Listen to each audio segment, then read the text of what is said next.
Hi guys, welcome to English वाला teacher. और जैसा कि हमने पिछले सारे जितने भी लेक्चर हमने किए उसमें आर्टिकल्स पढ़े हमने। तो उसमें आर्टिकल्स में हमने आपको बताया था कि ए एंड दी का कहाँ कहाँ यूज़ होता है। और उसके बाद हमने उसके बहुत सारे कम से कम 50 क्वेश्चंस हमने आर्टिकल पे किए कि उसमें अगर जैसे गवर्नमेंट एग्ज़ाम्स में एसएससी सीजीएल में, बैंकिंग में और रेलवेज़ में या कोई भी गवर्नमेंट एग्ज़ाम हो, अच्छे लेवल का एग्ज़ाम, उसमें हमेशा आपको एक सेंटेंस देगा, पूछेगा कि इसमें एरर कहाँ है। तो हमने आर्टिकल पढ़ा, तो हमने आर्टिकल के एरर स्पॉट किए, तो उसके 50 क्वेश्चंस हमने किए। तो गाइज़, हम थियोरी तो पढ़ रहे हैं, उसके थियोरी पढ़ने के बाद हम क्वेश्चंस कर रहे हैं ढेर सारे, ताकि आपको क्वेश्चंस के थ्रू ज़्यादा क्लैरिटी हो। अब आपने अगर मेरे वीडियोस देखे हैं, आपने लेक्चर अगर देख लिए, अगर वो 50 क्वेश्चंस देखे हैं, तो आप टेस्ट दो। जो आर्टिकल्स के जितने भी एरर, अगर कहीं क्वेश्चन सेट है आपके पास, तो उसमें आर्टिकल्स की जो भी एरर है उसको आप चेक करो, आप खुद से अटेम्प्ट करो, आपको खुद रियलाइज़ होगा कि आपको क्रिस्टल क्लियर हो गया होगा चीज़ें। ठीक है, तो चलिए आइए स्टार्ट करते हैं। अब अगला चैप्टर स्टार्ट करते हैं, नाउन एंड केसेस। तो गाइज, नाउन नाउन क्या होता है, एक थोड़ा हम ब्रीफ देंगे उसके बारे में, हम डिटेल में और आगे पढ़ेंगे। अब एक ब्रीफ देंगे नाउन के बारे में, नाउन होता क्या है। एक्चुअली हम ज़्यादा पढ़ेंगे केसेस के बारे में, तो आपको नाउन पता होना चाहिए नाउन होता क्या है। तो नाउन क्या होता है, नाउन तो आपने कहीं भी लिखा होगा, आपने ये पढ़ा हुआ जरूर, noun is the name of any person, places और थिंग। ये क्या होता है, नाउन होता है। तो नाउन का मतलब क्या है कि कोई भी चीज़ है, सपोज अगर किसी का नाम हो, राम, श्याम, मोहन, चंदू, ये हो गया, ये भी नाउन हो गया। परफॉर्म पर्सन, पर्सन नेम और प्लेसेस, या किसी का नेम ऑफ एनी पर्सन या प्लेसेस, जैसे कि प्लेस का हो गया, दिल्ली हो गया, राजस्थान हो गया, मध्य प्रदेश, किसी चीज़ का नाम। ठीक है, और थिंग या कोई चीज़ हो उसका नाम, जैसे कि आप एग्ज़ाम्पल ले लो। तो अब इसमें भी एग्ज़ाम्पल हो गया राम, किसी नदी का नाम ले लो, गंगा, ठीक है, कुछ भी नाम ले लो। तो वैसे प्लेस का नाम ले लो, राजस्थान, राजस्थान, ठीक है, एमपी, मध्य प्रदेश, ठीक है, ये हो गया। तो आप अब इसमें भी कैटेगरी, नाउन के भी कैटेगरीज होते हैं, नाउन के भी कैटेगरीज होते हैं। मैं आपको ब्रीफ में यहाँ बस बता रहा हूँ, अभी आगे और डिटेल पर नाउन कैटेगरीज होते हैं। जैसे हो गया पर्सनल नाउन, कॉमन नाउन, बहुत सारे हो गए, कलेक्टिव नाउन। अभी हम यहाँ पे बस एक ब्रीफ के लिए पढ़ नाउन, एक्चुअली हम पढ़ेंगे ज़्यादा केसेस के बारे में। तो पर्सनल नाउन जैसे क्या हुआ, जैसे कि राम है, तो राम, और भी है, और भी नाउन आएंगे, अभी बहुत सारे हैं, ठीक है। तो राम क्या हुआ, अगर हम किसी का नाम ले लेते हैं तो वो पर्सनल हो जाता है, पर्सनली हम पर्सनल नाउन, पर्सनल नाउन। अगर हम गंगा बोलते हैं, रिवर का नाम, तो ये क्या हो गया, पर्सनल, पर्सनल नाउन। मतलब अगर हम नाम बोलते हैं राम, कि ये राम है, राम, तो राम उसका नाम है, तो पर्सनल नाउन हुआ, ठीक है। और क्योंकि उसको स्पेसिफिक नाम दिया, अगर राम की जगह हम बॉय बोल दें, तो बॉय बोल दें, तो कॉमन बॉय एक कॉमन नाउन हो गया, कॉमन मतलब अगर हम इसका नाम जानते हैं बोलते हैं ही इज़ ए बॉय, अगर नाम जानते हैं राम बोलते हैं उसको। तो अगर नाम पर्टिकुलरली नाम बोल रहे हैं तो वो पर्सनल नाउन हो गया। अगर हम उसको बॉय बोल दे रहे हैं, राम ना बोल के बॉय बोल दे रहे हैं, तो वो कॉमन हो गया, बहुत कॉमन नेम, कॉमन हो गया, कॉमन नाम है ना बॉय, तो कोई भी हो सकता है बॉय, ठीक है, बॉय दे दिया। वैसे ही कलेक्टिव हो गया, कलेक्टिव नाउन जैसे एक ग्रुप ऑफ स्टूडेंट्स हो गया, ठीक है। वैसे तो ग्रुप में जो आते हैं, ठीक है, ग्रुप में, तो ठीक है, ये इतना आपको समझ में आएगा, नाउन का एक आइडिया आपको हो गया कि नाउन ये होता है, ठीक है। अभी और सारे बहुत सारे टाइप के नाउन होते हैं, अभी और भी होते टाइप, लेकिन अभी आपको केसेस पढ़ने हैं। तो केसेस के लिए इतना इंपॉर्टेंट, जितना हमने आपको बताया इतना बहुत इंपॉर्टेंट है, इतना इतना मोर देन इनफ है।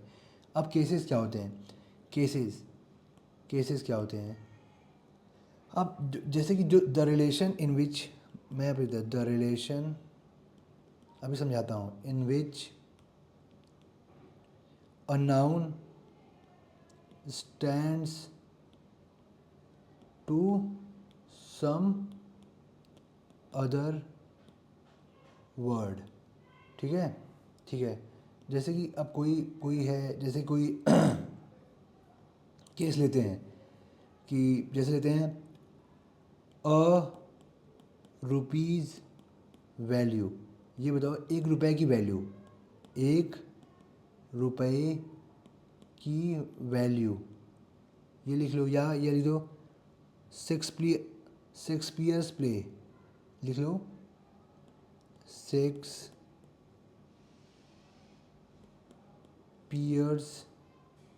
ये है Shakespeare's play, Shakespeare's play. Okay, चलो हम ये एग्जांपल लेते हैं शेक्सपियर्स प्ले का, ठीक है, शेक्सपियर्स प्ले। ओके, तो अब बताओ शेक्सपियर्स प्ले का मतलब है शेक्सपियर का नाटक, ये ना पियर का नाटक, प्ले का नाटक। ये बताओ तो किसका है नाटक? शेक्सपियर का। तो ये ओनरशिप दिखा रहा है ना, एक मतलब एक रिलेशन है शेक्सपियर का, किसका नाटक है? शेक्सपियर का। तो जो भी ये एक शेक्सपियर का नाटक, तो एक रिलेशन है ना, शेक्सपियर का नाटक एक रिलेशन दिखा रहा है। एपोस्ट्रोफी एस क्या बता रहा है? एक रिलेशन बता रहा है। शेक्सपियर का की के आपने पढ़े होंगे हिंदी ग्रामर में भी, हिंदी व्याकरण में भी, का की के से एक संबंध बनाता है, संबंध दिखाता है। तो ये शेक्सपियर एपोस्ट्रोफी एस एक संबंध दिखा रहा है। तो यही है the relation in which a noun stand. देखो शेक्सपियर क्या है? शेक्सपियर क्या नाउन है? क्या कौन सा नाउन है? पर्सनल नाउन है, लेकिन हमें जानने की जरूरत नहीं है कि पर्सनल कौन सा नाउन है, हमें जानने की जरूरत नहीं है, बस हमें ये पता है नाउन है ये। तो पर्सनल नाउन है, ऑब्वियसली पर्सनल नाउन है। अगर नाउन है और नाउन का रिलेशन दिखा रहा है कि नाउन एस का मतलब का, देखो एक संबंध बना रहा है नाउन का। तो देखो the relation in which a noun stands to some other word. ये प्ले के साथ क्या रिलेशन है? एक नाउन का ये है, प्ले के साथ क्या रिलेशन है? तो ये एक रिलेशन दिखा रहा है, ठीक है। अब देखें केसेस कितने टाइप के होते हैं, टाइप्स ऑफ केसेस 4 टाइप के होते हैं। आपको कुछ रटना नहीं है, बस समझना है। ये बस आपको हम लिख के बता दे रहे हैं कि कैसे होते हैं। Nominative case, objective case, possessive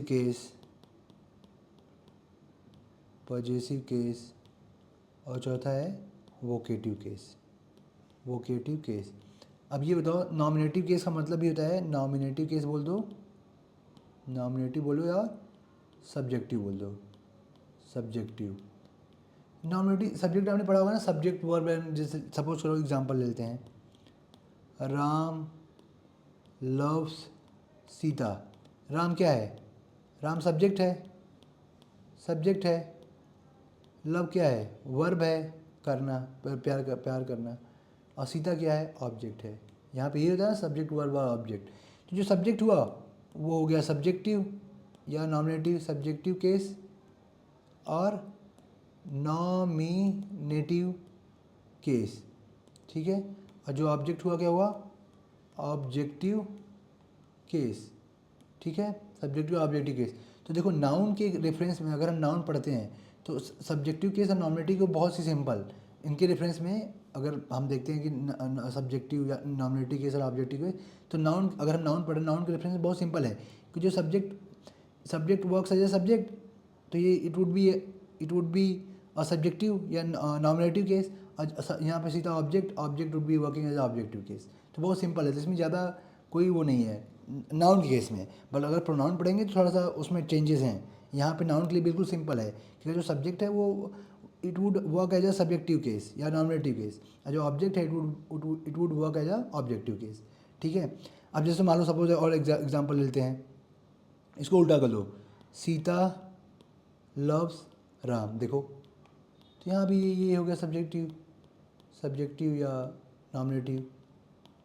nominative case, और ये राम हो गया ऑब्जेक्टिव केस, ठीक है। देखो तो सब्जेक्ट नॉमिनेटिव और ऑब्जेक्टिव नाउन के रेफरेंस में ये बहुत ही सिंपल है, ठीक है, आपको पता चल गया होगा। अब पजेसिव केस, जिससे क्वेश्चन बनते हैं एसएससी, सीजीएल, बैंकिंग, रेलवेज में जिससे क्वेश्चन बनते हैं, पजेसिव केस। अब आएंगे पजेसिव केस जैसे आपको बताया कि शेक्सपियर्स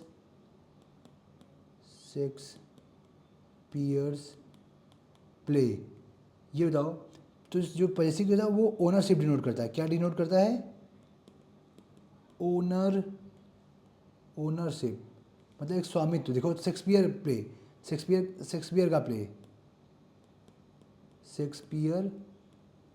का प्ले नाटक, मतलब शेक्सपियर का, किसका नाटक? शेक्सपियर का। तो ओनरशिप है ना, ओनर कौन है यहाँ? शेक्सपियर। किसका नाटक है? शेक्सपियर का।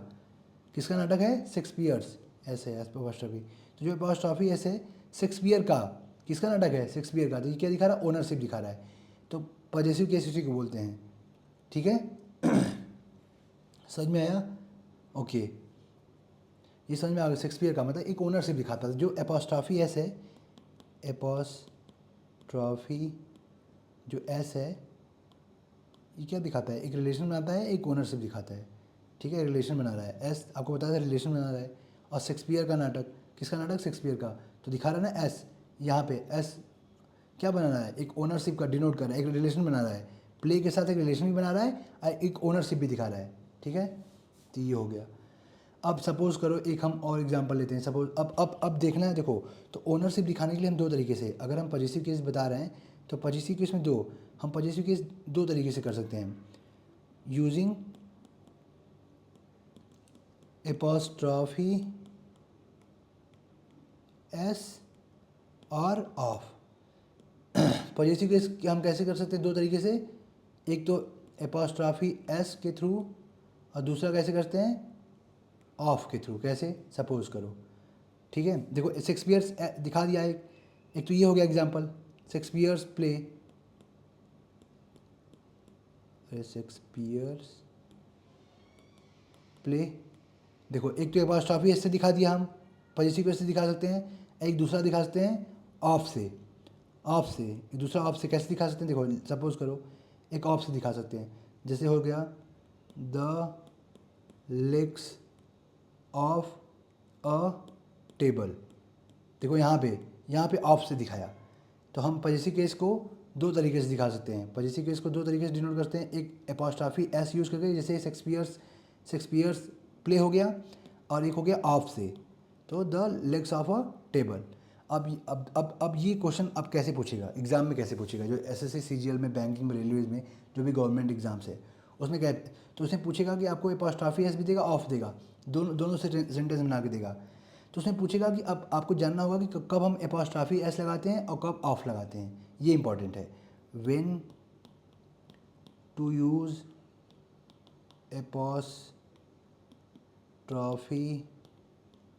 एपोस्ट्रॉफी एस और व्हेन टू यूज़ ऑफ, ठीक है। ये इंपॉर्टेंट है, कब हम एस लगाएंगे, कब ऑफ लगाएंगे, ठीक है।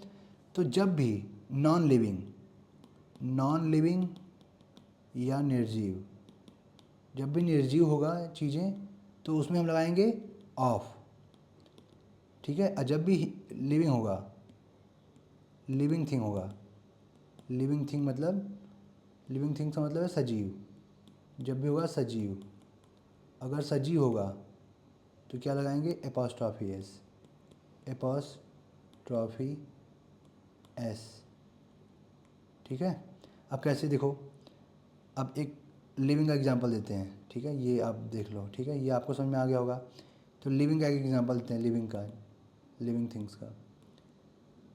बोलता है शेक्सपियर्स, यही था ना, शेक्सपियर्स प्ले। अब बताओ शेक्सपियर क्या है? लिविंग थिंग है ना, सजीव है। लिविंग थिंग्स मतलब सजीव है, जिनको हिंदी वाले हैं उनके सजीव है। तो शेक्सपियर सजीव है, इसलिए एपोस्ट्रॉफी एस का यूज़ किया यहाँ पे। देखो एपोस्ट्रॉफी एस का यूज़ किया। अब नॉन लिविंग थिंग का एग्जांपल ले लो, नॉन लिविंग थिंग का, लिविंग थिंग्स का मतलब निर्जीव का, अगर निर्जीव का एग्जांपल लोगे, सपोज हम लेते हैं, अब सपोज हम ऐसे देते हैं, निर्जीव का एग्जांपल ये लिया ना ऊपर, क्या लिया था? The legs of a table. निर्जीव का क्या लेंगे? The legs of a table, ये लिया था, okay. Legs of a table, just wait, legs of a table. तो देखो अब the legs of a table, तो ये निर्जीव हो गया। टेबल क्या है? निर्जीव है ना। देखो यहाँ पे ऑफ का यूज़ किया है, ठीक है। ये क्लियर हुआ। अब एक चीज़ और अब ध्यान देना है। अब क्वेश्चंस कैसे पूछेगा आपको ये ध्यान देना है। क्वेश्चन पूछेगा सपोज ऐसे, सपोज दे दिया, ये एक क्वेश्चन दिया, चलो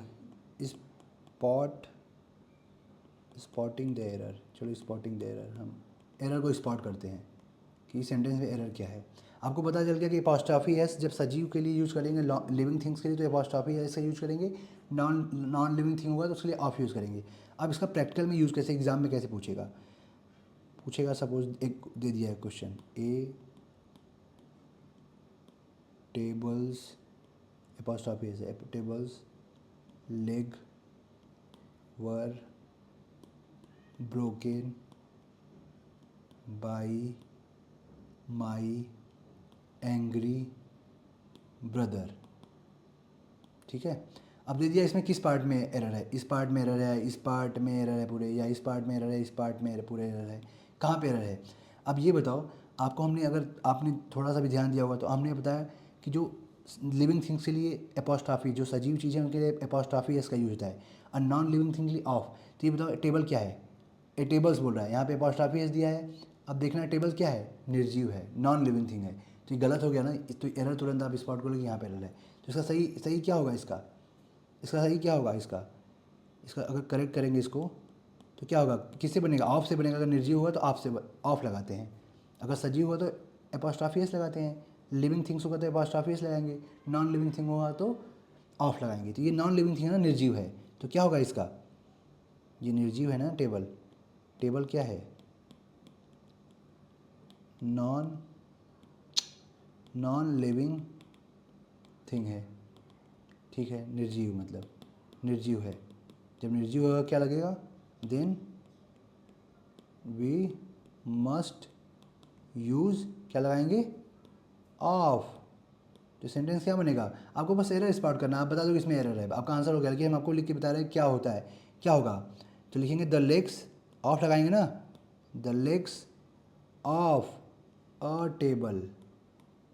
ठीक है, जो था यहाँ पे, समझ में आया कि नहीं आया। तो अब देखो, आप बोलोगे कि यहाँ पे सर द एक्स्ट्रा कैसे आ गया। देखो, आप अगर आर्टिकल आपने पढ़ा, आपने मेरी वीडियोस देखोगे, तो द लेग्स ऑफ किसका किसका लेग है, टेबल का, निश्चित। द क्या है, डेफिनेट आर्टिकल है, निश्चित। तो उस कन्फर्म है कि लेग किसका है, टेबल का लेग है, इसलिए यहाँ पे द आएगा।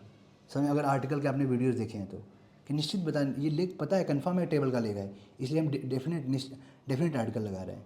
ठीक है, अब देखो, अब कुछ स्पेशल केसेस भी हैं, स्पेशल केसेस हैं, ये जो हमने पढ़ लिया स्पेशल केसेस क्या हैं। अब सपोज़ करो, अगर ये बोलता है, मान लो कोई ये सेंटेंस देते हैं कि डेथ्स, सपोज ये लेते हैं,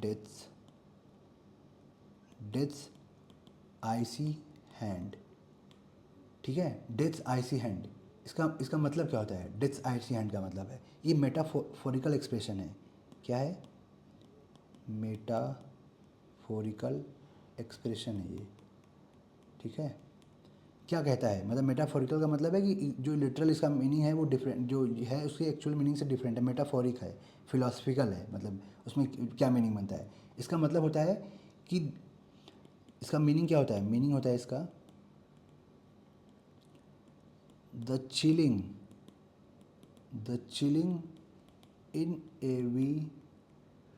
इनएविटेबल नेचर ऑफ डेथ। इसका मतलब हो गया कि चिलिंग मतलब बहुत कोल्ड, देखो जो इनएविटेबल नेचर ऑफ डेथ, कि डेथ जो मतलब इट पर्सोनिफाइज डेथ। लाइक सपोज अगर कोई डेथ आईसी हैंड, मतलब जो कोल्ड नेचर ऑफ डेथ है, मतलब चिलिंग। तो डेथ सबको आना है ना, मृत्यु सबको आना है। डेथ चाहे वो राजा हो, चाहे वो कोई भी किसी भी उस पर हो, तो डेथ आईसी हैंड। तो एक मेटाफोरिक है, the chilling inevitable nature of death. ठीक है, ये समझ में आया कि नहीं, ये मेटाफोरिक समझ में आया कि नहीं। ये समझ में आया, मेटाफोरिक है। ठीक है, मतलब द चिलिंग इनएविटेबल मतलब that can not be avoided. Death तो, मृत्यु किसी का अवॉइड नहीं किया जा सकता ना, मृत्यु तो सबको आनी है। चलो, डेथ्स आईसी हैंड, तो जो चिलिंग इफेक्ट है डेथ का, मृत्यु का जो चिलिंग इफेक्ट है, वो सबको सबको मतलब वो अनअवॉइडेबल है, मतलब अवॉइड नहीं किया जा सकता है। ठीक है, ठीक है। तो ये बताओ, अब यहाँ पे देखो, अब ये बोलोगे डेथ, यहाँ पे आपको कन्फ्यूजन होता है कि यहाँ पे एपोस्ट्रॉफी एस क्यों है, इसलिए है कि जो डेथ आईसी हैंड है, मतलब कि मृत्यु सबको आना है, चाहे वो जानवर हो, आदमी हो, इंसान होगा, जो सजीव है। तो आप इससे समझो, यहाँ पे समझो कि जो डेथ आईसी हैंड, इसका पूरा मीनिंग, तो जो मृत्यु किसको आएगा, मृत्यु किसको आएगा, मृत्यु उन सभी सजीव, सजीव जीवों को आएगा, जीवों मतलब सभी जो सजीव हैं, जो जिंदा हैं भाई, डेथ किसको आएगा? मतलब इसमें ये बोला गया है कि मृत्यु का जो, मृत्यु को अनएवॉइड नहीं कह सकता है, it is unavoidable, that can not be avoided, मतलब मृत्यु को अवॉइड नहीं कह सकता, मृत्यु क्या सबको आना है ये, ठीक है। तो ये तो मृत्यु उन्हीं को आएगा जो सजीव, जो जिंदा होंगे वही तो मरेंगे। तो लिविंग थिंग्स ही आएगा इसके अंदर में क्या आएगा? लिविंग थिंग्स आएगा। अब आपको बताया था कि अगर लिविंग थिंग्स है तो क्या आएगा? एपोस्ट्रॉफी एस, तो ये सही है, ठीक है। समझ में आया कि नहीं आया? ये आपको समझाने के लिए कि मृत्यु, ठीक है, आपको लिटरल मीनिंग, आपको जो मेटाफोरिक है वो भी समझ में आया कि मृत्यु को अवॉइड नहीं किया जा सकता है, मृत्यु सबको आना है, डेथ सबकी होगी, ठीक है। तो इसीलिए द चिलिंग इनएविटेबल का मतलब अनएवॉइडेड है, नेचर ऑफ डेथ, ठीक है। तो आपको इतना, डेथ ऑफ आईसी हैंड का मतलब है इनएविटेबल नेचर ऑफ डेथ, मतलब डेथ को, मृत्यु को अवॉइड नहीं किया सकता, नहीं किया जा सकता, ठीक है। तो आप ये समझो इसका, ठीक है, ओके। तो जब अब आपको पता है कि मृत्यु को अवॉइड नहीं किया जा सकता, मतलब कि मृत्यु तो उन्हीं की होगी ना जो सजीव, तो जब भी पूरी इसमें लिविंग थिंग्स आएंगे सारे, तो उस कंडीशन में एस एपोस्ट्रॉफी, तो आपको पता है लिविंग के लिए क्या एपोस्ट्रॉफी एस, तो ये समझ में आया? ये राइट है, तो आप कन्फ्यूज होते हैं, ठीक है। ये समझ में आ गया होगा, होप। आगे चलें, चलो ठीक है, ये हो गया। और एक एग्जांपल और भी हो सकता है, जैसे एग्जांपल और लेते हैं, फॉर्चून्स फेवरेट, फॉर्चून्स फेवरेट, ठीक है, फॉर्चून्स फेवरेट, ये भी हो सकता है कि दोज, फॉर्चून्स फेवरेट का मतलब ये भी मेटाफोरिक है एक तरह से, ये भी क्या है? मेटाफोरिक एक्सप्रेशन है, ठीक है। क्या इसका मेटाफोरिक एक्सप्रेशन का मतलब क्या होता है? मीनिंग क्या होता है इसका? मीनिंग देखो, तो इसमें अभी आप कन्फ्यूज थे कि यहाँ पे एस आएगा, एपोस्ट्रॉफी एस यूज़ करेंगे नहीं करेंगे, तो इसका मीनिंग होता है those who are brave,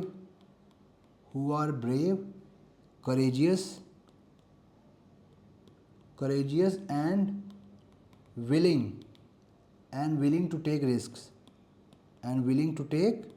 risks, are more likely to be successful,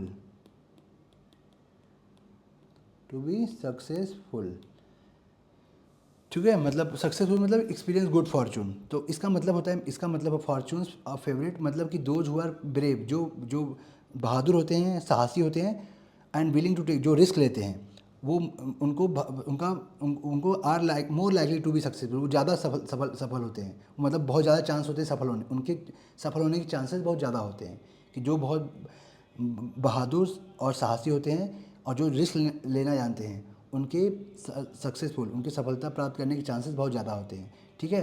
तो फॉर्चून्स फेवरेट, तो इसका मतलब ये हो गया, एक मीनिंग तो आपको पता चल गया। अब ये बताओ कि जो रिस्क लेंगे, जो साहसी होंगे, जो सक्सेसफुल होंगे, तो वो लिविंग ही तो होंगे, लिविंग बींग्स तो होंगे, वो सजीव ही तो होंगे, आदमी होंगे। अगर कोई शेर है, शेर अब शिकार करने निकलेगा जंगल में, वो भी रिस्क ले रहा है, तो लिविंग थिंग्स, जो सजीव लोग हैं वही तो रिस्क, पत्थर थोड़ी रिस्क लेगा, जो निर्जीव है, जिनके अंदर जान ही नहीं है, वो थोड़ी रिस्क लेंगे, वो थोड़ी सक्सेसफुल होंगे, जो नॉन लिविंग है, जो जिनमें जान ही नहीं है।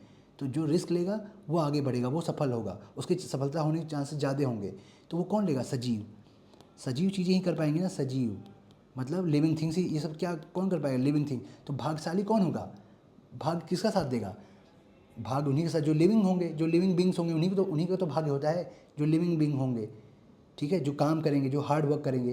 तो ये तो लिविंग थिंग्स होंगे ना सब सारे। तो ये बताओ, लिविंग थिंग्स होंगे तो यही है ना कि फॉर्चून्स फेवरेट, तो कौन? जो लिविंग थिंग्स होंगे। अगर जानवर का भी एक भाग्य होता है कि भाई शेर शिकार पे निकलता है, तो अगर अच्छा हार्ड वर्क करेगा, घूमेगा, दौड़ेगा जंगल में, तभी तो वो शिकार कर पाएगा। तो अगर मेहनत करेगा तो वो उसको भी खाना मिलेगा।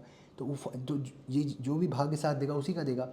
जो पहली बात, जो सजीव होंगे, जिनमें जान होगी, जो काम करेंगे, जो हार्ड वर्क करेंगे, जो रिस्क लेंगे, तो वो क्या होगा? सजीव ही तो होंगे। जो सजीव होंगे, लिविंग्स होंगे, तो वो एपोस्ट्रॉफी ऐसा आएगा ना, ठीक है, तो आपको समझ में आया स्पेशल केसेस ही बता दिया आपको। ठीक है गाइस, ठीक है।